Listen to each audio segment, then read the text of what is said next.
காலைதோறும் புதியவை. யாருக்கு ஒப்பிடுவேன்?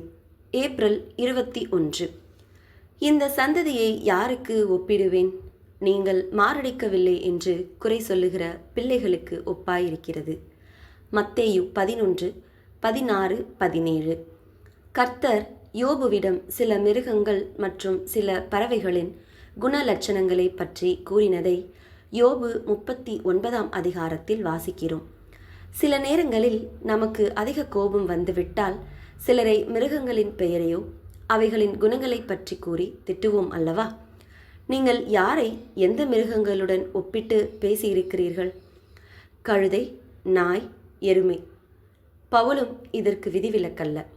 அவரின் ஒப்பீட்டை பார்ப்போம். கிரேத்தா தீவார், ஓயா பொய்யர், துஷ்ட மிருகங்கள், பெருவயிற்று சோம்பேறிகள் என்று அவர்களில் ஒருவனாகிய அவர்கள் தீர்க்கதரிசியானவனே சொல்லியிருக்கிறான். தீத்து 1:12. நான் எபேசுவிலே துஷ்ட மிருகங்களுடனே போராடினேன் என்று மனுஷர் வழக்கமாய் சொல்லுகிறேன். அப்படி போராடினதினாலே எனக்கு பிரயோஜனம் என்ன? மரித்தோர் உயிர் தெழாவிட்டால் புசிப்போம், குடிப்போம், நாளைக்கு சாவோம் என்று சொல்லலாமே. 1 கொரிந்தியர் 15:32. பவுல் போன்ற அனுபவங்கள் நமக்கும் ஏற்பட்டிருக்கலாம்.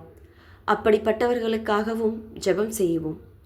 மான்கள் நமது நாட்டில் பாதுகாக்கப்பட்ட ஒரு மிருகம். அவைகள் வீடுகளில் வளர்க்க அனுமதியில்லை.